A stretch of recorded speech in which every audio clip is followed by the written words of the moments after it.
বাবার স্ট্রাগল হতে পারে, হ্যাঁ এক্স্যাক্টলি, বিকজ বাবাকে ডাইরেক্টলি যদি মানে বিচার করতে হয় কারোর চার্ট থেকে যে তার বাবা কীরকম, তো আমরা ফার্স্ট আমরা অ্যাট এ গ্ল্যান্স আমরা রবিকেই দেখব। তো সে যখনই টাকা উপার্জন করতে যাবে কোনো না কোনোভাবে ডিলে হবে তার লাইফে, তখনই এই ধরনের সাড়ে সাতির কোনো ফেজ আসে। প্রথমেই যেটা হয় সেটা হচ্ছে সাডেন ডিপ্রেশনস, বা মায়ের শরীর খারাপ, মায়ের কোনো হঠাৎ করে পায়ে কোনো চোট লাগা, কোনো না কোনোভাবে লাইফে একটা পার্টিকুলার কোনো পার্টে ক্রাইসিস স্টার্ট হয়। যখন কোনো মানুষের জীবনে 7.5 চলে, তার মানে কি তার 7.5 বছর ধরে এই খারাপ দশাটা চলতে থাকে? টু স্পেসিফিক 7.5 হচ্ছে সেই সময়টাকে বলা হয় যখন যেটা চন্দ্র যে রাশিতে বসে রয়েছে বা অবস্থান করছে তার আগের রাশিতে যখন স্যাটার্ন প্রবেশ করে, মানে শনি প্রবেশ করে, তখন কারোর 7.5 শুরু হয়। কোনো প্ল্যানেটই যে তোমাকে সারা জীবন ভালো রেজাল্ট দেবে তা নয়। রবি শনি যদি একত্রিত থাকে সেখানে প্রবলেম হবে, মানে সেই মানুষটার জীবনে একটার পর একটা প্রবলেমস ক্রিয়েট হবে। পার্টিকুলার প্ল্যানেটটা যে জিনিসগুলো সিগনিফাই করছে, প্লাস হাউসের রুলারশিপ অনুযায়ী যে মানে হাউসগুলোকে ওন করছে সেই জায়গাগুলো রিলেটেড প্রবলেম। সাধারণ মানুষ বুঝবে কি করে যে আমি কোনো অ্যাস্ট্রোলজারের কাছে গিয়ে ঠকছি না? নমস্কার সকলকে, আমি গৌরব আছি আপনাদের সঙ্গে, এবং আজকের পডকাস্টে আমার সঙ্গে রয়েছেন অ্যাস্ট্রোলজার সুজন্য স্যার। এবং আজকের পডকাস্টে আমরা অ্যাস্ট্রোলজি নিয়ে কথা বলবো। অ্যাস্ট্রোলজি কী, অ্যাস্ট্রোলজি কেন, কিভাবে অ্যাস্ট্রোলজি আমাদের জীবনে এফেক্ট ফেলে, কখন অ্যাস্ট্রোলজারদের কাছে যাওয়া উচিত, আপনার জীবন, আপনার ভাগ্যচক্র কিভাবে নির্ধারিত হচ্ছে গ্রহ নক্ষত্রের দ্বারা, সমস্ত কিছু নিয়ে আজকে আমরা কথা বলবো। এবং শুধুমাত্র এই একটি পডকাস্ট নয়, আমাদের ইচ্ছে সুজন্য স্যারকে নিয়ে আরও অনেক পডকাস্ট করার, যে পডকাস্টগুলোতে আমরা অ্যাস্ট্রোলজির আরও ডিপে ঢুকতে পারি। এবং এত ইন্টারেস্টিং সাবজেক্ট, এত ইন্টারেস্টিং টপিক আছে যেগুলো হয়তো আমরা একটা পডকাস্টে শেষ করতে পারবো না, হয়তো আমাদের অনেকগুলো পডকাস্ট লাগবে। সো আজকে আমার সাথে রয়েছেন Sujanya sir. Thank you for coming. এখানে তুমি এসছো, এটা খুব ভালো লাগলো আমার, এবং তোমার সাথে আমার আলাপটাও বড় অদ্ভুতভাবে, আর your style is cool. Thank you. কেমন লাগছে এখানে এসে? খুব ভালো লাগছে, খুব ভালো লাগছে। আমাকে সুজন্য স্যার এমন কিছু বলেছেন যেগুলো আমি কখনো অ্যাস্ট্রোলজারের কাছে আগে যাইনি। You are the first one যে প্রথম আমার চার্ট দেখেছে। এর আগে আমার মামা আছেন, উনি অনেক কিছু বলেছিলেন আমার সম্পর্কে, এবং সেগুলো সবই সত্যি হয়েছে। এমন না যে আমি অ্যাস্ট্রোলজিতে মারাত্মক বিলিভ করতাম বা কিছু, কিন্তু কোথাও না মনের মধ্যে একটা থাকতো যে আমার মামা যা যা বললো তা কী করে ঠিক হয়ে গেল, এবং এখনো পর্যন্ত আমার লাইফে সেগুলো ঠিক হয়। কিন্তু আমি খুব ইনক্লাইন্ড নই কিন্তু এই সাবজেক্টটাতে।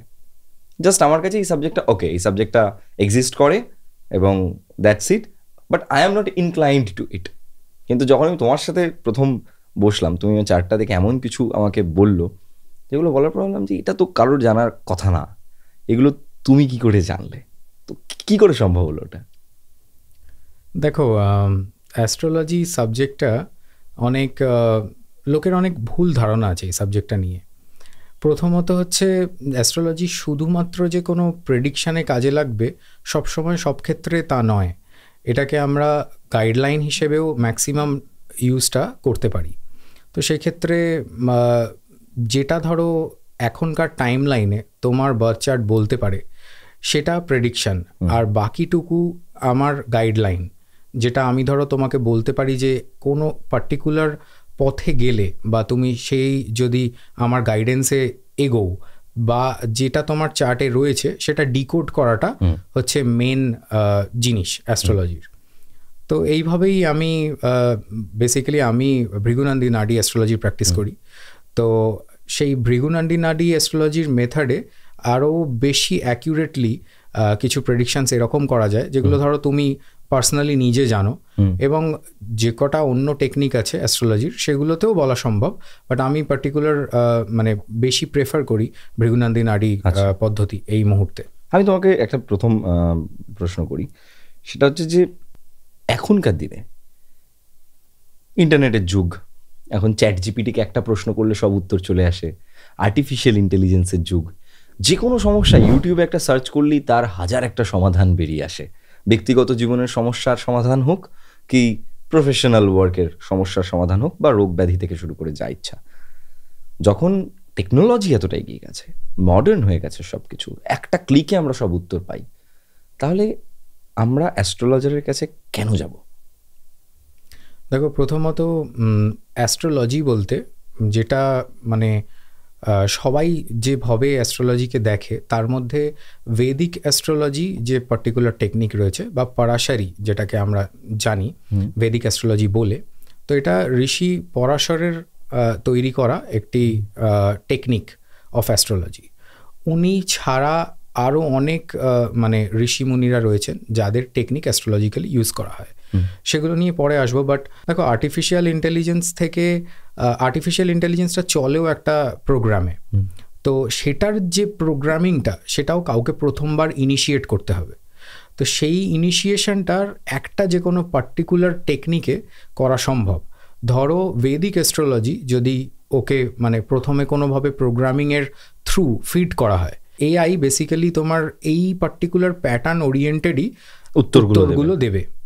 তো এখানে কি হবে যে সবার ক্ষেত্রে হয়তো সেম উত্তর চলে আসবে, হ্যাঁ, প্যাটার্নটা এরকম হতে পারে। এবং এছাড়াও দেখো, আজকালকার দিনে ভেদিক অ্যাস্ট্রোলজি সম্বন্ধে যদি কেউ জানতে চায়, এটা খুব ইজি হয়ে গেছে। অ্যাক্সেস টু ইন্টারনেট সবার কাছে আছে, এবং কোন হাউসে কোন প্ল্যানেট থাকলে কি হয় বা মানে কোন প্ল্যানেটের কি সিগনিফিকেশনস আছে, সেগুলো সবই মোটামুটি মানে ওভার দ্য নেট পাওয়া যায়। তো সবাই যে কেউ চাইলে ফ্যাক্ট চেক করতে পারে। আর এই পার্টিকুলার প্রসিডিওর যেটা ভেদিক অ্যাস্ট্রোলজি, তো সেই ক্ষেত্রে মানে এখন আর লুকোনো ব্যাপারটা কিছু নেই। যেটা ধরো আগে আমরা গূঢ় বিদ্যা বলতাম অ্যাস্ট্রোলজিকে, বা গুপ্তবিদ্যা, তো গুপ্তবিদ্যা বলে এখন আর সেই সিচুয়েশনটা নেই। এখন হাজার ভিডিও রয়েছে, প্রচুর এআই জেনারেটেড অ্যাপস আছে। এছাড়া কেউ যদি এটা শিখতেও চায়, তার যে আগেকালের দিনে যেরকম গুরু খুঁজে তার একটা সান্নিধ্যে থেকে কিছুদিন পড়াশোনা করে তারপরে জিনিসটা করতে হতো, এগুলো অনেক বেশি অ্যাক্সেসিবল হয়ে গেছে মানুষের কাছে। তো সেক্ষেত্রে ভেদিক অ্যাস্ট্রোলজি যে প্যাটার্ন বা যে টেকনিকটা ইউজ করে, সেটা খুব ইজিলি মানুষ এখন অ্যাক্সেস করতে পারে। কিন্তু এর মানে এই নয় যে তার যে মানে এন্ড রেজাল্ট, যেটা ধরো বিচার আমরা বলি, বিচার করার যে জায়গাটা, সেটা কোনো হিউম্যান মাইন্ড আমার মনে হয় বেটার করতে পারবে এআই এর থেকে। তখন সবার জন্য সব রেমেডি জাস্টিফাইড হবে না। সবাই সব রেমেডি, এক ধরনের রেমেডিও যদি করে, তাহলেও কোনোভাবে এরকম হতে পারে কি কারোর লাইফে হয়েছে বলে নেক্সট লেভেলে যে আরও কারোর লাইফে ওই একই কানেকশানে একই প্রবলেমের সলিউশন একইভাবে তৈরি হবে, সেটাও আমার মনে হয় না এআই দিয়ে করাটা সম্ভব। এখানে কোনো হিউম্যান মাইন্ডের দরকার। তুমি আমাকে বলো যে অ্যাস্ট্রোলজি তো ইজ অল অ্যাবাউট গ্রহ অ্যান্ড নক্ষত্র। তো গ্রহ নক্ষত্রের প্রভাব আমাদের জীবনে কি, এটাতে এত দূরে আছে, অত দূর থেকে আমাদের জীবনকে প্রভাবিত কিভাবে করছে? দেখো, এই প্রশ্নের উত্তরটা আমি অনেক সিম্পলি তোমাকে দেব। সেটা হচ্ছে, যেরকম ধরো আমরা হাই টাইড লো টাইড জানি, যেটা চন্দ্রের কারণে হয়, মানে মুনের কারণবশত হয়, জোয়ার ভাটা। সিমিলারলি আমরা সান রেজের থেকে ভিটামিন ডি পাই। তো এগুলো একটা এনার্জি সোর্স যেটা আমাদের ওপরেও খাটে। যেরকম আমাদের প্ল্যানেটের ওপরে খাটছে, সেরকম আমাদের ওপরেও প্রত্যেক কটা প্ল্যানেটের প্রভাব আছে। 70% of our body is made of water.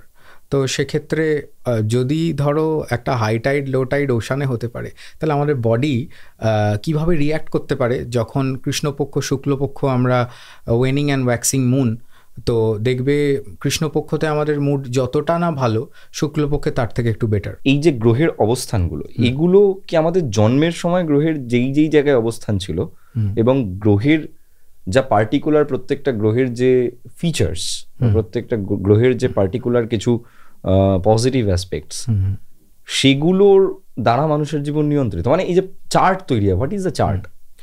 Basically দেখো, একটা হরোস্কোপে 12টা হাউস থাকে, যেটা আমরা D1 চার্ট বলি। আমি ভেদিক যে টেকনিক রয়েছে তার মাধ্যমে যেটা বার্থ চার্ট বলা হয়, সেটাকে D1ও বলা হয়। সেটা হচ্ছে ফার্স্ট ডিভিশনাল চার্ট। এবারে আরও অনেক ডিভিশনাল চার্টস হয়, যেগুলো দিয়ে একজনের জীবনের আলাদা আলাদা অ্যাসপেক্টকে বোঝানো। D9 থেকে যেরকম আমরা ম্যারেজের বিচার করে থাকি, এই ধরনের আরও ডিভিশনাল চার্টস হয়, এটা ভেদিকে। কিন্তু মোস্টলি বাকি যে সমস্ত অ্যাস্ট্রোলজিক্যাল টেকনিক্স রয়েছে, মোস্টলি দেখা যায় কি আমরা বার্থ চার্টটাকেই বেশি ইভ্যালুয়েট করি।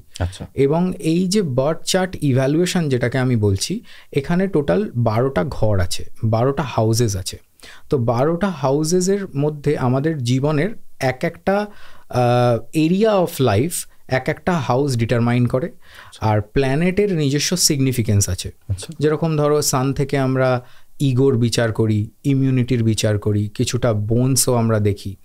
সব যে অ্যাস্ট্রোলজির টেকনিক একই গ্রামার রিলেট করবে তা নয়।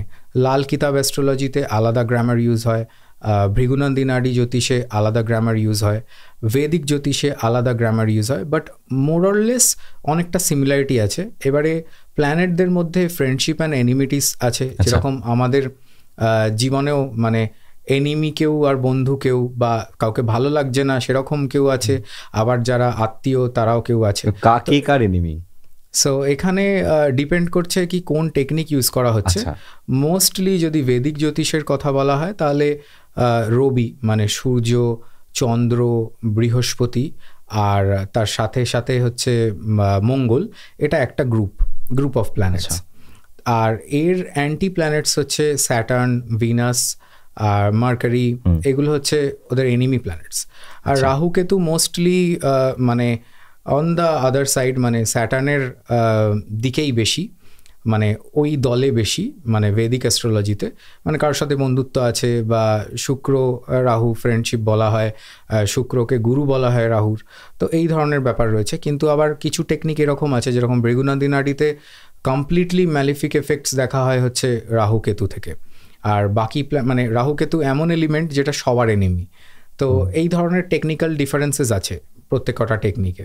তো যে অ্যাস্ট্রোলজির প্যাটার্নটা ফলো করা হচ্ছে তার মধ্যে স্পেসিফিক কিছু সিগনিফিকেশনসও হয়, সেগুলোর মাধ্যমে আমরা কারোর জীবনে কি হতে চলেছে সেটা প্রেডিক্ট করে থাকি, বা ডেস্টিনি কারোর কি হতে পারে সেটা নিয়ে আমরা কথা বলতে পারি, বা তাকে পার্টিকুলার হয়। হ্যাঁ নিশ্চয়ই, মানে আমি তো তাই মনে করি। I am destined to something বা সাম প্লেস, যেই জায়গাটায় আমি যাবই, আমায় যেতে হবেই। দেখো আমি আমার নিজের এক্সপিরিয়েন্সে দেখেছি যে অ্যাস্ট্রোলজি সাবজেক্টটায় কোনো ভুল নেই, তো কিন্তু অ্যাস্ট্রোলজারের ইভ্যালুয়েশনে ডিকোডিং করার সময় কোনো ভুল নিশ্চয়ই হতে পারে। এই অ্যাস্ট্রোলজারের প্রশ্নে আমি আসবো, তার আগে তোমাকে একটা প্রশ্ন করি। একই টাইমে টুইন্স যারা যমজ হয়, তারা তো প্রায় কয়েক সেকেন্ড বা কয়েক মিনিটের ব্যবধানে জন্মায়, তাহলে তাদের তো মোটামুটি ওই কয়েক মিনিট বা কয়েক সেকেন্ডে তো গ্রহের পজিশন তো চেঞ্জ হওয়া সম্ভব না, তাহলে দুজনের ভাগ্য আলাদা কি করে হয়ে যায়? ধরো প্রত্যেকের পাস্ট লাইফ কার্মা আছে একটা, পাস্ট লাইফ কার্মার দ্বারা আমাদের এখনকার জীবনের ভাগ্য নির্ধারিত হয়। এবং বিএনএন বা ভৃগুনন্দী নাড়ি প্রসিডিওরে যেভাবে আমরা এটাকে ইভ্যালুয়েট করি সেটা হচ্ছে যে এল্ডার, মানে ধরো 2 মিনিটেরও যদি ডিফারেন্স থাকে, একটা বেবি হয়েছে, বার্থ নিয়েছে, তারপরে তো একসাথে দুটো বেবি কখনো ডেলিভার হয় না। তো সেক্ষেত্রে যে বেবি প্রথমে ডেলিভার হয়েছে, অ্যাটলিস্ট ধরে নাও 2 মিনিটস অফ গ্যাপ থাকে, তো সেই এল্ডার যে বেবি তার চার্টটাকে বেশি প্রাধান্য দেওয়া হয়। এবং আমরা যখন নাডি একদম প্রফেশনাল লেভেলে করি তখন আর আমরা লগ্ন থেকে কোনো বিচার করি না, যেটা ভেদিক অ্যাস্ট্রোলজিতে লগ্ন থেকেই ম্যাক্সিমাম বিচারধারাটা করা হয় আর কি, বিচার করা হয় জিনিসগুলোকে। তো আমরা এখানে নাডি পদ্ধতিতে জুপিটারকে জীবকারকা ধরে সেই পার্টিকুলার এন্টিটি যার চার্ট খোলা হয় ওটাকে লগ্ন ধরে নিই। তো অটোমেটিক্যালি যখন আমরা ফার্স্ট চাইল্ডের লগ্ন হিসেবে জুপিটারকে ধরি, তখন নেক্সট যে মানে ধরো যদি টুইন ফিমেল মানে যদি চাইল্ড হয়, তাহলে সেক্ষেত্রে আমরা ভিনাসকে নেক্সট তার যে সিস্টার তাকে সেইভাবে ধরবো, এবং লগ্নটাকে আমরা শিফট করিয়ে ভিনাস করে দেবো ফর দ্য সেকেন্ড চাইল্ড। আচ্ছা, তার ভাগ্যটা তখন অন্য লগ্ন অনুযায়ী পুরো এক্স্যাক্টলি, তার কারণ দুজনের জীবন তো এক হবে না, আর দুজনের লগ্ন তো সেম। ভেদিক অ্যাস্ট্রোলজি অনুযায়ী যদি আমরা এটা প্রেডিক্ট করতে চাই তাহলে লগ্ন সেম, তার কারণ 2 মিনিটে লগ্ন নাও চেঞ্জ হতে পারে, এবং দুজনের ভাগ্য সেম হয়ে যাবে, বাট সেরকম তো হয় না। তো দুজনের পাস্ট লাইফ কার্মা তো আছেই অ্যাক্টিভেটেড, প্লাস এর ছাড়া আমরা এই পার্টিকুলার পদ্ধতির মাধ্যমে আমরা আরও বেশি ভালো করে এটা বিচার করতে পারি। তো মোস্টলি আমরা যে এল্ডার তার চার্টটাকে আমরা বেশি প্রাধান্য দিই, এবং সেটার বিচার আমরা জুপিটার থেকে করি, তাকে জুপিটার হিসেবে ধরা হয়। এবং যে ইয়াঙ্গার সিস্টার হলে ভিনাস, আর যদি ইয়াঙ্গার ব্রাদার হয় তাহলে মার্স, সেই হিসেবে আমরা পুরো চার্টের লগ্নটাকে ওখান থেকে কাউন্ট করে হাউজেস যেগুলো থাকে সব চেঞ্জ হয়ে যায়, এবং প্ল্যানেটসও চেঞ্জ হয়ে যায়। তো সেইভাবে আমরা চার্ট ইভ্যালুয়েট করি তখন। এই যে হাউসগুলো নিয়ে তুমি বলছো, হাউস ব্যাপারটাকে একটু বোঝাও, মানে কোন হাউসে কোনটা থাকলে সে স্যাটিসফাইড হচ্ছে প্ল্যানেটটা, এই ব্যাপারটা একটু ক্লিয়ার করে বলো যে হোয়াট ইজ হাউস। দেখো, হাউস বলতে বেসিক্যালি লগ্ন থেকে যখন আমরা হাউস কাউন্ট করি, যেরকম 12টা, মানে আমি যখন জন্মাচ্ছি সেই সময় প্ল্যানেটসের পজিশন অনুযায়ী হাউস তৈরি হচ্ছে না, হাউসেস হচ্ছে মেন বেস অফ অ্যাস্ট্রোলজি। আচ্ছা, কালপুরুষ কুণ্ডলী হচ্ছে বেসিক্যালি আমাদের যে মেন যে চার্ট তৈরি হয় সেটা কালপুরুষ কুণ্ডলী থেকে তৈরি হয়। তো যেরকম প্রথম রাশি বা প্রথম ঘর যেটাকে আমরা বলি, সেটা মেষ রাশি থেকে আমাদের হরোস্কোপ স্টার্ট হয় আর মীন রাশিতে শেষ হয়। তো সেখানে ধরো লগ্ন সাপেক্ষে হাউসগুলো চেঞ্জ হয়ে যায়, যেটা লগ্ন সেটা ফার্স্ট হাউস হয়ে যায়, আর তারপরে second house, third house, fourth house, এরকম করে করে 12টা টোটাল হাউস থাকে। এবারে ফার্স্ট হাউস হচ্ছে তার পার্সোনালিটি, বা লগ্নকে বলা হয় হচ্ছে পার্সোনালিটির কারক বা শরীরের কারক। চন্দ্র যেখানে থাকে, যে পার্টিকুলার হাউসে থাকে, সেটাকে আমরা চন্দ্র রাশি বলি। যেরকম আমরা রাশিফল শুনি অনেক সময়, হ্যাঁ, মুন সাইন। তো মুন সাইন বেসিক্যালি হচ্ছে আমাদের মনের কারক। আর যেটা আমরা ওয়েস্টার্ন অ্যাস্ট্রোলজিতে ফলো করে থাকি সেটাকে বলা হয় জোডিয়াক সাইন বা সান সাইন, যেটা মাসের হিসেবে হয়। তো মাসের হিসেবটাও আমি পরে আসবো, বা দেখেছো হয়তো যে 21st to 23rd of the next মান্থে বলা হয় যে অন্য রাশি, মানে নেক্সট রাশিটা চলে আসে। কিন্তু এটা ওয়েস্টার্ন অ্যাস্ট্রোলজির ক্ষেত্রে কিছু ক্যালেন্ডারে চেঞ্জেস থাকার কারণবশত ওটা এখনও আপডেটেড নয়। সান অ্যাকচুয়ালি একটা রাশি বদলায় এখনকার দিনে 14 তারিখ থেকে 16 তারিখের মধ্যে। তো ওই জন্য অনেকে ভুলবশত আগের রাশিটাকে মানে আগের সান সাইনটাকে নিজের বলে মনে করে, এখানে অনেক ভুল ভ্রান্তি হয়। তো আমি আমি আমি আমার গোটা মানে এতদিন পর্যন্ত জীবনে আমি জানতাম যে আমি একজন স্যাজিটেরিয়াস, ধনু। তো পরে গিয়ে আমি দেখলাম আমি নাকি মকর। হ্যাঁ, আমি আজীবন বিশ্বাস করে এসেছি যে আমি ধনু, পরে গিয়ে দেখলাম যে আমি মকর। তো সেটা তোমার হয় ওই ক্যালেন্ডারের মিসম্যাচটার কারণবশত। মানে আমাদের কান্ট্রিতে যেভাবে ধরো সানের চেঞ্জটা হয়, সান যে সাইনে গিয়ে বসবে সেটাই সান সাইন হয়, সেটাই আমার রাশি। হ্যাঁ, সেটা হচ্ছে তোমার সূর্য রাশি, মানে সান সাইন অথবা জোডিয়াক। সূর্য রাশি আর মানে চন্দ্র রাশির মধ্যে পার্থক্যটা কি? সানকে বলা হয় ন্যাচারাল আত্মা কারকা। তো বেসিক্যালি হচ্ছে তোমার সান থেকে আমরা খুব একটা বিচার করি না, মুন থেকে আমরা মনের বিচার করি, সান থেকে আমরা ইগো বা আমাদের আত্মার স্যাটিসফ্যাকশানকে আমরা বিচার করে থাকি। এছাড়া আমাদের মূল যে মোটিভটা সেটা থাকে লগ্নের ওপর, অ্যাসেন্ডেন্টের ওপর। অ্যাসেন্ডেন্ট থেকে আমরা সাইকেল ওয়াইজ পুরোপুরি হাউসগুলোকে বিচার করি, যেরকম ফার্স্ট হাউস পার্সোনালিটির কারক বা এন্টায়ার জীবনের কারক। তার লর্ডকে দেখি, লর্ডশিপস অফ দ্য হাউসেস সেটাও ম্যাটার করে, তার প্লেসমেন্ট ম্যাটার করে। এবং ধরো সেকেন্ড হাউস হচ্ছে আমাদের কুটুম স্থান, অর্থের কারক, মানে যেটা ধরো আমাদের ব্যাংক ব্যালেন্সের জায়গা, সেটা ধরো আমাদের সেকেন্ড হাউস থেকে আমরা বিচার করি। আচ্ছা, এই সেকেন্ড হাউসে যেখানে ধরো ব্যাংক ব্যালেন্স, সেকেন্ড হাউসটার দিকে আমি তার ফিনান্সিয়াল কন্ডিশন দেখছি। এবার সেকেন্ড হাউসে যদি এমন কোনো প্ল্যানেট থাকে, যেই প্ল্যানেট হচ্ছে ধরো কথা বলছি স্যাটার্ন, শনি, তো ওর কাজ তো সবকিছু স্লো ডাউন করে দেওয়া। তো ও যদি থাকে তার মানে সেই মানুষটার আর্নিং কম হবে বা এরকম কোনো প্রবলেম হবে, এরকম কিছু ব্যাপার আছে? দেখো, প্রত্যেক কটা প্ল্যানেটের এক একটা বৈশিষ্ট্য আছে। তো স্যাটার্ন হচ্ছে একটা এল্ডারলি প্ল্যানেট, যার এজ হচ্ছে 40+। আচ্ছা, তো অটোমেটিক্যালি 40-র পরে গিয়ে হয়তো তার ওয়েলথ বেটারমেন্ট সে দেখতে পাবে।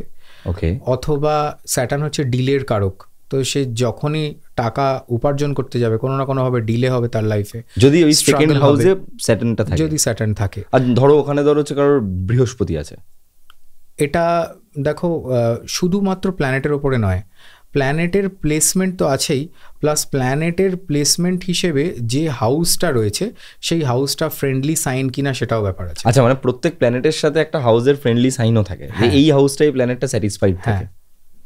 তার কারণ হচ্ছে যদি ধরো তুমি তোমার বাড়িতে আছো, তুমি যতটা কমফোর্টেবল থাকবে ততটা হয়তো তুমি অন্য কোথাও গিয়ে নাও থাকতে পারো। তো সেক্ষেত্রে আমাদের সক্ষেত্রী বলে যে কথাটা বলা হয়, মানে নিজের হাউস, তারপরে মূল ত্রিকোণ যেখানে খুব কমফোর্টেবল বেশি ফিল করা হয়, মানে প্ল্যানেট বেশি কমফোর্টেবল ফিল করে। এনিমি প্ল্যানেটের হাউসে গেলে প্ল্যানেট তখন আনকমফোর্টেবল ফিল করবে। মানে ধরো তুমি যদি আজকে তোমার কোনো শত্রুর বাড়িতে তোমার ইনভিটেশন দেওয়া হয়, মানে বুধ আর শনি যদি একসাথে থাকে তার মানে দুজনের মধ্যে প্রবলেম হবে? না, বুধ শনি বন্ধু। আচ্ছা, বুধ শনি বন্ধু, হ্যাঁ, তো ওখানে প্রবলেম হবে না। রবি শনি যদি একত্রিত থাকে সেখানে প্রবলেম হবে। মানে সেই মানুষটার জীবনে একটার পর একটা প্রবলেমস ক্রিয়েট হবে পার্টিকুলার প্ল্যানেটটা যে জিনিসগুলো সিগনিফাই করছে, প্লাস হাউসের রুলারশিপ অনুযায়ী যে মানে হাউসগুলোকে ওন করছে সেই জায়গাগুলো রিলেটেড প্রবলেম আছে। তুমি আমাকে বলো, এটা মানে সবার অডিয়েন্সের জানার জন্য, বেসিক যে প্ল্যানেটসগুলোর বৈশিষ্ট্যগুলো বলো। দেখো, প্ল্যানেটারি সিগনিফিকেন্স বিভিন্ন অ্যাস্ট্রোলজির টেকনিকে অনেক মানে মতান্তর আছে। তুমি ভৃগুনন্দী টেকনিকে বলো, বিকজ তুমি যেহেতু ভৃগুনন্দী টেকনিকটা আমি বিএনএনেই তোমাকে বলবো। তো এখানে রবি মানে সূর্যের যেটা তোমার কারকতত্ত্ব অনুযায়ী যেটা সিগনিফিকেন্স হয় সেটা হচ্ছে রবি ইগোর কারক, বাবার কারক, ইমিউনিটির কারক, আমাদের হার্টের কারক, চোখের কারক। তো এখানে ধরো যদি কোনো ম্যালিফিক ইনফ্লুয়েন্স পড়ে, মানে ধরো কোনো এনিমি প্ল্যানেটের দৃষ্টি রয়েছে বা মানে কোনো এনিমি প্ল্যানেটের সাথে কনজাংশনে রয়েছে এই পার্টিকুলার প্ল্যানেটটা মানে এই গ্রহটা, সেক্ষেত্রে এই পার্টগুলোতে প্রবলেম আসতে পারে বা বাবার স্ট্রাগল হতে পারে। হ্যাঁ, এক্স্যাক্টলি, বিকজ বাবাকে ডাইরেক্টলি যদি মানে বিচার করতে হয় কারোর চার্ট থেকে যে তার বাবা কীরকম, তো আমরা ফার্স্ট আমরা অ্যাট এ গ্ল্যান্স আমরা রবিকেই দেখবো। রবি ওর স্যাটিসফাইং হাউসে আছে কিনা, হাউসে আছে কিনা, স্যাটিসফাইং অ্যাসপেক্ট আছে কিনা, বা এনিমির অ্যাসপেক্ট আছে কিনা, এনিমি হাউসে আছে কিনা। হ্যাঁ, পুরো ব্যাপারটাকে। রবির জন্য সবথেকে ভালো হাউস কোনটা? রবির জন্য সবথেকে ভালো হাউস হচ্ছে মেষ রাশি। সেখানে রবি হচ্ছে মানে এক্সল্টেড থাকে, খুব পাওয়ারফুল। আচ্ছা, তো এবারে কোনো প্ল্যানেটই, ভৃগুনন্দী নাদি মেথড এটা বলে যে কোনো প্ল্যানেটই যে তোমাকে সারা জীবন ভালো রেজাল্ট দেবে তা নয়। কারোর চার্টে তুমি শুনে থাকবে যে রাজযোগ আছে, বা অনেকে বলে না আমার চার্টে আমার জন্মছকের তো রাজযোগ আছে। বাট আমি এরকমও দেখেছি রাজযোগ নিয়ে দেখো পানবিড়ির দোকান আছে আর গত 2 জেনারেশন ধরে সেটা চেঞ্জ হয়নি, কিন্তু তার হয়তো গজকেসরি যোগা আছে, যেটা ধরো চন্দ্র বৃহস্পতি একত্রিত থাকলে হয়। এটা কি কর্মের জন্য হয়, চেঞ্জ হয়ে যায়? পাস্ট লাইফ কর্মা তো দেখো একটা রোল প্লে করেই, প্লাস হচ্ছে প্ল্যানেটের মুভমেন্ট অনুযায়ী আমরা ভৃগুনন্দী নাড়ি মেথডে বিচার করে থাকি কারোর লাইফ অ্যাসপেক্টস, যেখানে দশাকে খুব একটা প্রাধান্য দেওয়া হয় না ভৃগুনন্দী নাদি মেথডে। মানে যে বলে না যে 7.5 দশা চলছে, না 7.5 কোনো দশা নয়, 7.5 একটা ট্রানজিট। আচ্ছা, এবং 7.5 যে ট্রানজিটের মেথড আছে যেটা ক্যালকুলেট করা হয় ভেদিক অ্যাস্ট্রোলজি দিয়ে, যেভাবে ক্যালকুলেট করা হয় ভৃগুনন্দী নাড়িতে অলমোস্ট সব প্ল্যানেটকেই ওই 2-12 কানেক্ট করে মানে প্রেডিক্ট করা হয়। 2 স্পেসিফিক 7.5 হচ্ছে সেই সময়টাকে বলা হয় যখন যেটা চন্দ্র যে রাশিতে বসে রয়েছে বা অবস্থান করছে তার আগের রাশিতে যখন স্যাটার্ন প্রবেশ করে, মানে শনি প্রবেশ করে, তখন কারোর 7.5 শুরু হয়। এবং শনি 2.5 বছর করে একটা রাশিতে গমন করে। তো এটা যখন 3টে রাশি মানে চন্দ্রের আগের রাশি, চন্দ্র যেখানে বসে রয়েছে সেই রাশি এবং নেক্সট রাশি, এই 3টে রাশি পার করতে 7.5 বছর লাগে। তো ওই জন্য বলা হয় এটা কোনোভাবে মানে মানুষের জীবনে একটা মানে বড় চেঞ্জ নিয়ে আসতে পারে এই টাইমটা, বিকজ চন্দ্র হচ্ছে আমাদের মনের কারক এবং চন্দ্র হচ্ছে এনিমি প্ল্যানেট স্যাটার্নের ইন অলমোস্ট অল দ্য মানে অকাল্ট সায়েন্সেস বা প্রত্যেকটা অ্যাস্ট্রোলজি টেকনিকেই মোটামুটি এনিমি প্ল্যানেটই ধরা হয়। তো সেক্ষেত্রে এটা যখনই এই ধরনের 7.5 কোনো ফেজ আসে, প্রথমেই যেটা হয় সেটা হচ্ছে সাডেন ডিপ্রেশনস, বা মায়ের শরীর খারাপ, মায়ের কোনো হঠাৎ করে পায়ে কোনো চোট লাগা, ঠিক আছে, বা ধরো বোনসে কোনো ধরনের ব্যথা বেদনা হওয়া হয়, নিজের মায়েরও হতে পারে, যেহেতু moon is the karaka for mother, মানে মুন হচ্ছে চন্দ্র হচ্ছে মায়ের কারক প্ল্যানেট। তো ওই জন্য মায়ের শরীরেও তখন কোনো কিছু প্রবলেম অ্যারাইজ হতে পারে। বা যেটা বেসিক হয় 7.5-তে সেটা হচ্ছে যে ধরো কোনো না কোনোভাবে লাইফে একটা পার্টিকুলার কোনো পার্টে ক্রাইসিস স্টার্ট হয়। ফিনান্সিয়াল হতে পারে, লাভ লাইফে হতে পারে, কর্মক্ষেত্রে হতে পারে। মোস্টলি কর্মক্ষেত্রেই আপ ডাউনস হয়, তার কারণ কারকতত্ত্ব অনুযায়ী স্যাটার্ন হচ্ছে আমাদের কর্মের কারক প্ল্যানেট। আচ্ছা, যখন কোনো মানুষের জীবনে 7.5 চলে তার মানে কি তার 7.5 বছর ধরে এই খারাপ দশাটা চলতে থাকে? হ্যাঁ, এর মধ্যে ডিপেন্ড করে, সিচুয়েশন অনেক চেঞ্জ হবে, বিকজ এখানে হাউস সিগনিফিকেশনস অনুযায়ীও দেখতে হবে যে ওটা মানে চন্দ্রের থেকে কোন কোন হাউসগুলোকে এফেক্ট করা হচ্ছে। ইউজুয়ালি 7.5-কে আমরা গোচরীয় পদ্ধতিকেই মানে বিচারধারায় আনি। তো গোচর আমরা সবসময় চন্দ্র থেকে দেখি ভেদিক অ্যাস্ট্রোলজিতে, কিন্তু অন্য মেথড যেগুলো রয়েছে, যেরকম ভৃগুনন্দী নাড়িতে এই পার্টিকুলার টাইম লাইনে আমরা লগ্ন থেকেই বিচার করে দেবো। আর যদি খুব প্রো টেকনিক ইউজ করা হয় নাডির, তখন আমরা এটা জুপিটার থেকে হাউস কাউন্ট করব। তো যে হাউসের সিগনিফিকেশান যেরকম, সেই হাউসের মুভমেন্ট অনুযায়ী, মানে সেই হাউসে স্যাটার্ন গেলে কী লর্ডশিপ নিয়ে স্যাটার্ন ওখানে যাচ্ছে, তার মানে পুঙ্খানুপুঙ্খ বিচার করে আমরা ইভ্যালুয়েশনে আসবো বা ডিকোড করবো প্ল্যানেটটাকে যে কি হতে পারে। এখন তো প্রচুর অ্যাস্ট্রোলজার চারিদিকে, এবং এখন তো চারিদিকে প্রচুর অ্যাডভার্টাইজমেন্টও হয়, সমস্ত কিছু। সাধারণ মানুষ তো গ্রহ নক্ষত্র এত কিছু বোঝে না, যার জন্য আমাদের এই পডকাস্ট করা, যাতে মানুষ কিছুটা বেসিক অ্যাওয়্যার হয় বা বেসিকটা বুঝতে পারে অ্যাস্ট্রোলজির। সাধারণ মানুষ বুঝবে কি করে যে আমি কোনো অ্যাস্ট্রোলজারের কাছে গিয়ে ঠকছি না, বা আমাকে যিনি বলছেন তিনি শুধুমাত্র উপার্জন করার জন্য আমাকে দুটো স্টোন বিক্রি করে দিচ্ছেন না, তিনি আমাকে ঠিকঠাক বলছেন? দেখো, সবার আগে তো যে যার আমাদের নিজেদের দেখো পার্সোনাল একটা এক্সপিরিয়েন্স থাকে। আমরা কোনো মানুষকেও যখন কোনো কথা বলি একটু জাজ করি বা জাজ করার চেষ্টা করি, সেটা দেখো ম্যান্ডেটারি এখানে রাখতেই হবে। প্রথমে দেখতে হবে যে কোনো অ্যাস্ট্রোলজারের কাছে যখন যাওয়া হচ্ছে তার প্রেডিকশন লেভেলস কীরকম, সে কতটা তোমার সম্বন্ধে ঠিকঠাক বলতে পারছে গতানুগতিক প্রেডিকশন ছাড়া। মানে ধরো এরকম কিছু মেথডস আছে অ্যাস্ট্রোলজিতে, মানে মোস্টলি ভৃগুনন্দী নাড়িতে এগুলো অনেক বেশি পসিবল হয়, যে কালকে ধরো কেউ যদি মানে বাড়ির ডাইনিং টেবিলে হোঁচট খেয়ে পায়ে একটা চোট পেয়ে থাকে, এরকম লেভেলে প্রেডিকশনস করা যায়। তো সেটা যদি এখন আমি কাউকে বলি যে আচ্ছা তোমার তো কালকেই তুমি কি কোনো চোট পেয়েছো পায়ে, তো অটোমেটিক্যালি একটা ট্রাস্ট বিল্ড হয়। অ্যাস্ট্রোলজি জিনিসটা পুরোপুরি ট্রাস্টের ওপর ভ্যালিডিটি হয়। যে কোনো অ্যাস্ট্রোলজার মোস্টলি যেটা প্র্যাকটিস করে সেটা হচ্ছে পাস্ট লাইফকে একটু হলেও ম্যাচ করানোর চেষ্টা করে প্রেডিকশনসের থ্রু, যে আপনার আগের 3 বছর আপনার এরকম কেটেছে বা আপনি এই ফেজে ছিলেন। এর মধ্যে থেকে কিছু কিছু অ্যাস্ট্রোলজার যারা আরও ভালো প্রেডিক্ট করে, তারা পার্টিকুলার সিচুয়েশনকে প্রেডিক্ট করতে পারে, যারা ধরো তোমাকে ডাইরেক্টলি বলতে পারে যে আচ্ছা আপনি এই পার্টিকুলার প্রবলেম নিয়ে এসেছেন আমার কাছে। তার কারণ দেখো মোস্টলি আমাদের কাছে সুখবর নিয়ে কেউ আসে না, প্রবলেম নিয়েই আসে। তো উইদাউট প্রবলেম কেউ কোনো অ্যাস্ট্রোলজার খুব একটা দেখাতে চায় না, আউট অফ কিউরিওসিটি কিছু লোক দেখায়, বাট মোস্টলি আমাদের কাছে যখন কেউ আসে তারা প্রবলেম নিয়েই আসে।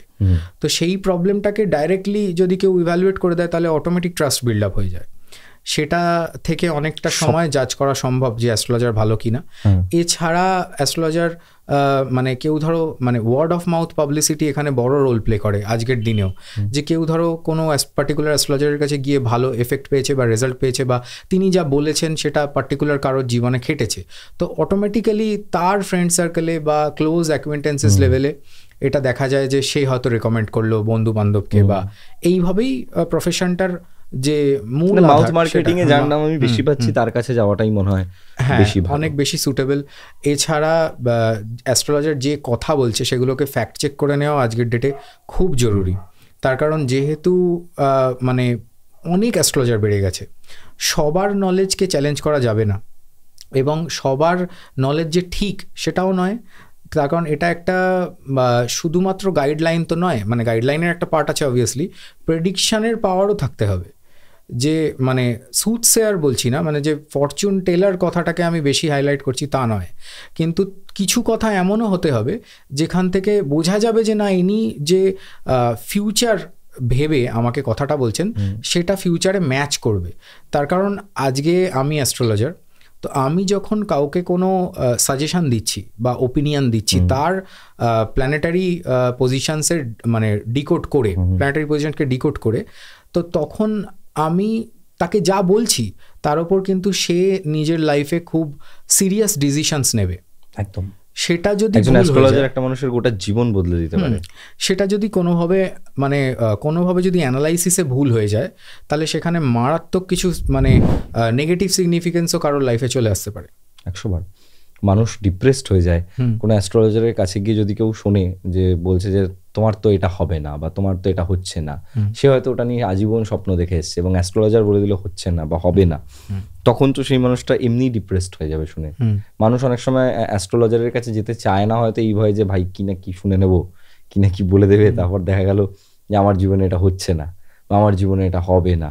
কেউ হয়তো কেরিয়ারের পেছনে প্রচন্ড খেটেছে, এবার অ্যাস্ট্রোলজার বলছে তোমার তো এই কেরিয়ারটা নেই কিছু, এবং সে হয়তো সত্যি তখন স্ট্রাগল করছিল, সে হয়তো ছেড়ে দিল যেটা করতে চাইতো। এরকম ব্যাড ইম্প্যাক্টও পড়তে পারে যদি খুব এরকম ধরনের ভয় দেখানো কথা হয়? হ্যাঁ, তবে দেখো আমার মনে হয় যে ক্যারিয়ারের যেটা তুমি এক্সাম্পল দিলে, তাতে দেখো ক্যারিয়ার অনেক সময় অনেকের সুটেবল ক্যারিয়ার সে মানে ডাউন দ্য লাইন হয়তো নাও চুজ করে থাকতে পারে। কারোর ধরো ডাক্তার হওয়ার যোগ আছে চার্টে, কিন্তু সে কোনোদিনও সেটা নিয়ে ভাবেইনি বা ডাক্তারি পরীক্ষাও দেয়নি। তো তার মানে কি আজকে ধরো সে পড়াশোনার লেভেলটা মানে ওই স্টেজটা পার করে দিয়ে চলে এসছে, এখন যদি আমি তাকে বলি যে না আপনার তো ডাক্তার হওয়ার ছিল, আপনি তো ভুল চয়েস করে আপনি পুলিশ হয়ে গেছেন, কি করে হবে? তো এটা বলাটা যাবে না। তো তখনকার অনুযায়ী বেস্ট যে প্রফেশনটায় মানে যাওয়া যেতে পারে সেটা আমরা সাজেস্ট করব ফর ক্যারিয়ার।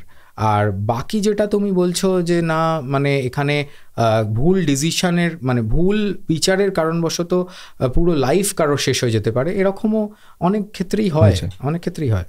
তুমি বলো আমাকে যে এই যে যোগ কথাটা বারবার বলছো, যে হচ্ছে একটা যোগ আছে, এটা করার যোগ আছে, তোমার এখন ধরো একটা প্রেম করার যোগ আছে, যোগ ব্যাপারটা কি?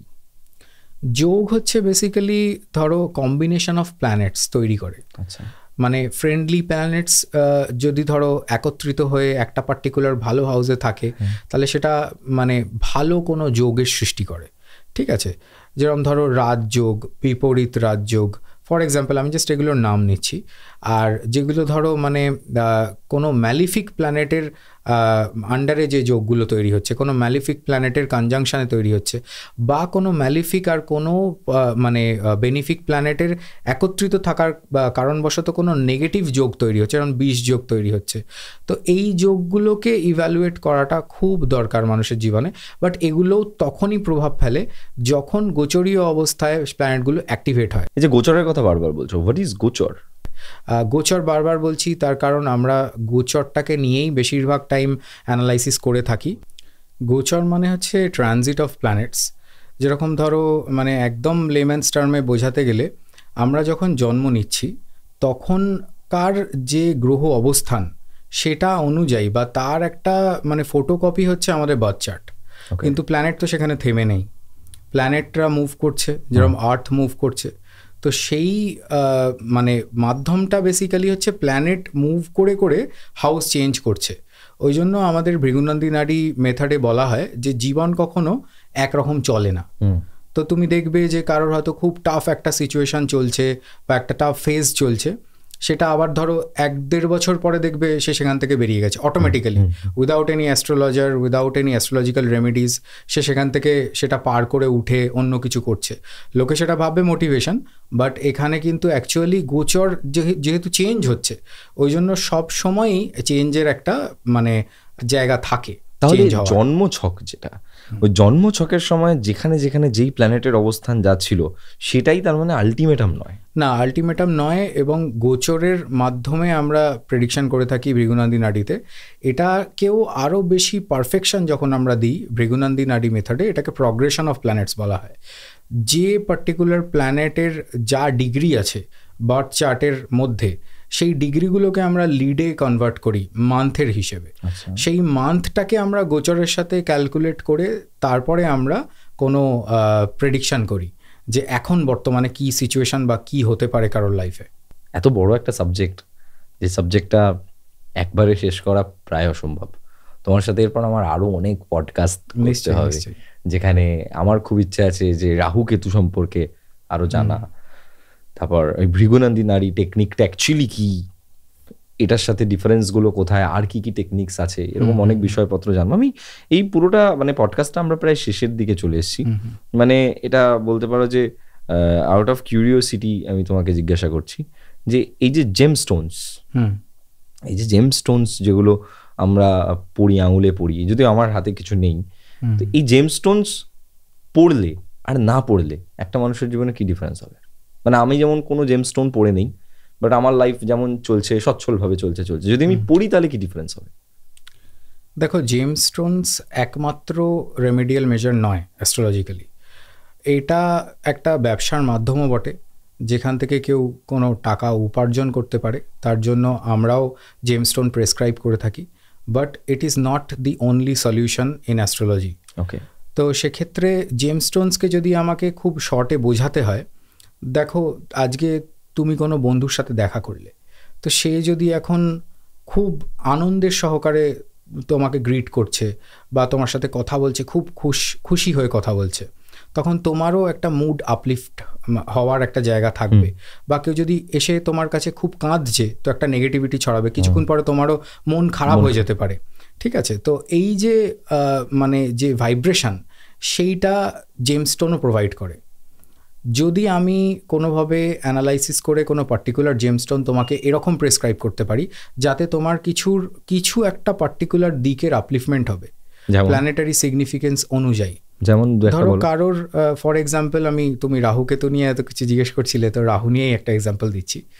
ধরো কারোর জীবন এরকম চলছে কি তাকে সবাই খুব চিট করে চলে যাচ্ছে, মানে সে হয়তো খুব ভালো, সে কাজ করছে, ফুল এফার্টস দিচ্ছে, কিন্তু তার কোনো আনডিউ অ্যাডভান্টেজ সবাই নিয়ে চলে যাচ্ছে। তো সেক্ষেত্রে মোস্টলি যে প্ল্যানেটটা ট্রিগার হবে প্রথমেই, যেটা আমরা মোটামুটি একটা মানে বুঝতে পারবো চার্ট ছাড়াই, যে তার হয়তো রাহু কোথাও ড্যামেজড আছে বা রাহু নিচস্থ আছে, এই ধরনের কোনো একটা কিছুর জন্য তার লাইফে প্রবলেম আসছে। সেক্ষেত্রে আমরা হয়তো তাকে তখন গোমেদ রেকমেন্ড করলাম, বা হেসেনাইট, যেটা ইংলিশ নেম ফর গোমেদ, সেটা আমরা তাকে প্রেসক্রাইব করতে পারি। মানে কমপ্লিট ইভ্যালুয়েশন করতে হবে, আমি এরকম একটা এক্সাম্পলের জন্য তোমাকে এভাবে বলছি, বাট পুরো চার্ট ইভ্যালুয়েট না করে আমরা জেমস্টোন কখনো প্রেসক্রাইব করি না। তার কারণ হচ্ছে, করি না তারও কারণ আছে, অ্যাসপেক্ট আছে। যেরকম ধরো একটা কোনো কিছু, ধরো যার লাইফ নেই, ধরো তোমার মানে একটা মৃত মানুষকে যদি আবার জাগিয়ে তোলা হয়, তো সে তোমার গলা টিপেও ধরতে পারে উঠে, আবার নর্মাল বিহেভও করতে পারে। তো ঠিক সেই রকমই এটা ব্যাটারির মতো, তুমি ওই প্ল্যানেটটাকে তোমার লাইফে কোনোভাবে অ্যাক্টিভেট করছো, যে প্ল্যানেটের পাথর বা জেমস্টোন বা ক্রিস্টাল তুমি যেটাই অ্যাপ্লাই করছো তার ভাইব্রেশন নিয়ে আসবে। কোনো পাথর পড়লে হয়তো রাগ বাড়ানো যায়, কোনো পাথর পড়লে রাগ কমানো যায়। ছোটোবেলায় হয়তো শুনেছো যে আচ্ছা কেউ খুব রাগী ছিল, তো তাকে কোনো অ্যাস্ট্রোলজার হয়তো মুক্ত পড়িয়ে দিয়েছে। ইন জেনারেল এই সমস্ত জিনিসগুলো করা হতো আগেই। এই জিনিসগুলো আগের থেকেই মানে অনেকেই করে আর কি, বাট এগুলো ঠিক পদ্ধতি নয়। ইউজুয়ালি আমরা জেমস্টোন প্রেসক্রাইব করি আফটার অ্যানালাইজিং যে কোন প্ল্যানেটটাকে আমরা পাওয়ার আপ করতে পারি, বা কোন প্ল্যানেটটাকে আমরা পাওয়ার আপ করলে কিছু বেনিফিট হতে পারে, সেই অনুযায়ী আমরা এটাকে বিচার করি। এর একটা টেকনিক আমি শেয়ার করছি, সেটা হচ্ছে মোস্টলি বৈদিক পদ্ধতিতে আমরা লগ্ন, পঞ্চম, নবম আমরা চার্জ করতেই পারি, এরকম একটা মানে বিধি আছে যে এই পার্টিকুলার 3টে লর্ডস কখনো বেশি কিছু ক্ষতি করবে না। কিন্তু যখন আমরা অ্যাডভান্সড অ্যাস্ট্রোলজি করি, যেরকম ভৃগুনন্দী নাড়ি করি, নাড়িতে তো জেমস্টোনসের প্রতিকার হয় না, কিন্তু অন্য যে কোনো মেথড আমরা যখন আরও অ্যাডভান্সড ফরম্যাটে চলে যাই, তখন মোস্টলি দেখতে হয় যে ট্রাইন লর্ডস আর কেন্দ্র লর্ডস যদি হাউস এক্সচেঞ্জ করে থাকে, বা কোনো প্ল্যানেট যদি যোগা কারকা হয়ে যায়, তার জেমস্টোন সব থেকে বেস্ট কার্যকরী হয়। তো এটা নিয়ে অনেক বড় টপিক, মানে নিশ্চয়ই আমার কাছে মানে ভাষা আর কি, মানে আমি নিজেও পুরোপুরি বুঝতে পারছি না। যত এটা আরো ডিপ ডাইভ করা যাবে তত বেটার। আমরা জেমস্টোন নিয়ে একটা আলাদা পডকাস্ট করতে পারি ডেফিনেটলি, মানে এটা প্রচন্ড দারুণ একটা ব্যাপার হবে। প্ল্যানেটদের বৈশিষ্ট্যগুলো যেগুলো বলতে গিয়েও আমরা তখন থেমে গেলাম, ওইটা একটু কমপ্লিট করে দাও, তাহলে পডকাস্টটাকে আমি শেষ করতে পারি। নিশ্চয়ই। তো দেখো, রবি হচ্ছে বেসিক্যালি আমাদের ন্যাচারাল আত্মা কারকা। তো রবি থেকে আমরা বাবার দিকটা বিচার করি, চোখ প্লাস হার্ট, তার ইমিউনিটি, তার ইগো, এগুলো বিচার করে থাকি। চন্দ্র থেকে আমরা মন, মা, এই সিগনিফিকেন্সগুলো দেখে থাকি। এছাড়া জার্নিজও দেখি আমরা চন্দ্র থেকে। মঙ্গল থেকে আমরা বেসিক্যালি ফাইটস, ভায়োলেন্স, কারোর সাহস কতটা হবে সেগুলো দেখে থাকি। ইয়াঙ্গার ব্রাদারকে আমরা দেখে থাকি মঙ্গল থেকে। সিমিলারলি স্যাটার্ন থেকে আমরা এল্ডার ব্রাদারকে দেখে থাকি, এবং সাথে সাথে লাইফে কতটা স্ট্রাগল হবে সেটা দেখি। প্লাস ন্যাচারাল কর্মের কারক প্ল্যানেট, ওই পার্টিকুলার মানে স্যাটার্ন প্ল্যানেটকে ইভ্যালুয়েশন করার পরে আমরা বুঝতে পারি যে কোন পার্টিকুলার প্রফেশন কার জন্য বেটার হবে। তো প্রফেশনের মেন কারক হচ্ছে স্যাটার্ন বা শনি যে গ্রহ। এছাড়া শুক্র হচ্ছে আমাদের জীবনের সবথেকে লাক্সারির কারক, এবং যত ধরনের লাক্সারিয়াস এলিমেন্ট আমাদের লাইফে হয়, সোফা, বাড়ি, গাড়ি, টাকা পয়সা, এমনকি ছেলেদের চার্টে কারোর স্ত্রী, ওয়াইফের কারকও ভিনাস, আর সেখানে হাজব্যান্ডের কারক মার্স অ্যাকর্ডিং টু ভৃগুনন্দী নাড়ি, এবং অন্য অ্যাস্ট্রোলজিক্যাল মেথডসে কিছু মেথডসে জুপিটারকেও হাজব্যান্ডের কারক হিসেবে দেখা হয়। তো এছাড়া জুপিটার হচ্ছে বেসিক্যালি ডিভাইন ব্লেসিংয়ের কারক, গুরুর কারক, উইজডমের কারক, সৌভাগ্যের কারক বলা হয়। বুধ হচ্ছে কারোর মেমোরির কারক, কথাবার্তা কীরকম হবে সেটা বোঝা যায় বুধ প্ল্যানেটকে দেখলে, পড়াশোনা, প্রাইমারি এডুকেশন, এই জিনিসগুলো আমরা বুধ দেখলে বুঝতে পারি। ব্যবসার কারক, communication related anything comes under Mercury. এছাড়া তোমার রাহু হচ্ছে চিটিংয়ের কারক। ক্লেভার যে কথাটা, ক্লেভার আর উইট দুটো কথার মধ্যে ডিফারেন্স আছে, তো ধূর্ত আমরা যেটাকে বলি সেই জিনিসের কারক হচ্ছে রাহু। ছলনার কারক রাহু, চিটিংয়ের কারক রাহু, আবার ওয়ার্ল্ডলি ফেমের কারক রাহু, বিদেশের কারক রাহু। কেতু হচ্ছে বেসিক্যালি বিচ্ছেদের কারক, এবং মঙ্গলের যা যা সিগনিফিকেশনস হয় সবকটাই কেতুর সাথে ম্যাচ খায়, তার কারণ মঙ্গলেরই ছায়া বলা হয় কেতুকে, আর সিমিলারলি রাহুকে শনির ছায়া বলা হয়। তো এই ধরনের সিগনিফিকেন্সেস আছে অ্যাস্ট্রোলজিক্যালি, আর মোটামুটি আশা করি সবকটাই গ্রহ কভার করলাম ফ্লোতে। তো এই আর কি। দুর্দান্ত একটা podcast, thank you for coming. মানে এত ডিটেইলড একটা আলোচনা, এবং অনেকদিন বাদে আমি এই চ্যানেলের আবার মানে পডকাস্ট স্টার্ট করলাম এরকমভাবে। ইউটিউবার্সরা আসছিল, এবার আমার আরও ইচ্ছে হলো যে আরও গভীরে যাওয়া যায়, এবং আমরা এরপর আরও অনেক বিষয় নিয়ে কথা বলবো। সো আপনাদের কেমন লাগলো অবশ্যই কমেন্ট করে জানাবেন, এবং জানাবেন যে আপনারা আর কি জানতে চান অ্যাস্ট্রোলজি রিলেটেড। আপনাদের যা মনে প্রশ্ন আছে আপনারা সেই প্রশ্ন লিখে পাঠান, এবং আমরা আবার সুজন্য স্যারকে ডাকবো আমাদের পডকাস্টে আপনাদের সমস্ত প্রশ্নের উত্তর করতে। এবং আপনিও যদি কোনোভাবে আমাদেরকে ইনপুট দিতে পারেন, এই সোসাইটিকে কিছু ইনপুট দিতে পারেন, বা কোনো নলেজ শেয়ার করতে পারেন, বা আপনার স্ট্রাগল স্টোরি, আপনার কিছু রিমার্কেবল জব যদি আমাদের সঙ্গে শেয়ার করতে চান, তাহলে অবশ্যই মেল করুন voiceofgaurav@gmail.com, এবং সমস্ত লিঙ্ক দেওয়া রয়েছে আমাদের ডেসক্রিপশন সেকশনে। আশা করছি আজকের এই পডকাস্ট আপনাদের অনেক ভালো লেগেছে। আমি গৌরব ছিলাম আপনাদের সঙ্গে, আজকে আমার গেস্ট সুজন্য স্যার, এবং ক্যামেরার উল্টো দিকে রয়েছে কৌশিক।